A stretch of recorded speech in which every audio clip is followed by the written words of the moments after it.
Chères toutes et tous, habitants de Bourgogne-Franche-Comté, je voudrais en cette nouvelle année vous adresser mes meilleurs vœux de bonheur, de santé pour vous et pour vos proches. Cette année 2020, je la souhaite solidaire et fraternelle. J'aime ce mot de fraternité, troisième pilier de notre devise républicaine, car il signifie à la fois bienveillance, solidarité, partage. Tout ce dont nous avons grandement besoin dans une société qui engendre malheureusement trop d'inégalités, de souffrances et de précarité. J'ai eu à cœur, depuis que vous m'avez donné la responsabilité de conduire l'action de la région, de soutenir et de protéger celles et ceux qui en ont le plus besoin. Par exemple, nous avons augmenté la rémunération régionale aux demandeurs d'emploi qui suivent une formation.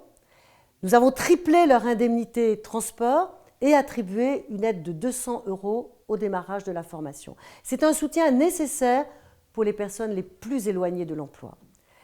Nous avons par ailleurs maintenu la gratuité des manuels scolaires malgré la réforme du baccalauréat, mais nous avons aussi augmenté l'aide aux familles boursières pour l'accès de leurs enfants aux cantines et aux internats. Dès cette année, les familles les plus modestes verront leurs factures diminuer. Nous avons rendu tous les transports scolaires gratuits là où nous avons la responsabilité.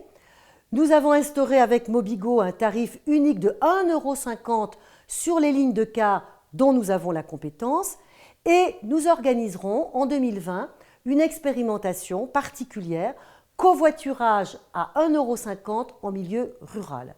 Et nous avons instauré, les seuls en France, un ticket mobilité pour les salariés en zone rurale afin de réduire leurs frais de mobilité pour aller au travail.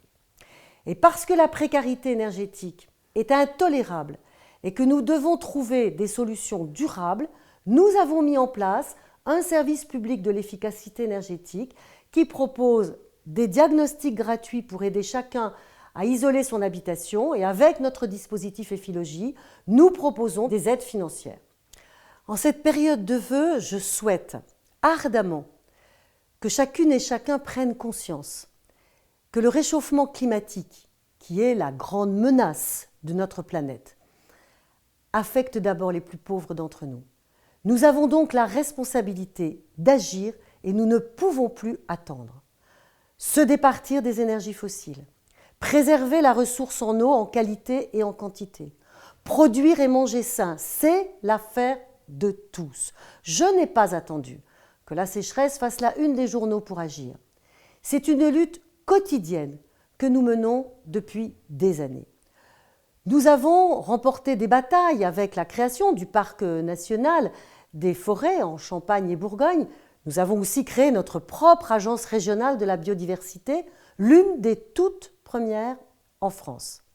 Lutter, cela veut dire changer de modèle, économiser l'énergie, partout où nous le pouvons, choisir des circuits courts d'alimentation, avoir le réflexe de réemploi des objets, développer les énergies renouvelables dans tous nos territoires ruraux comme urbains.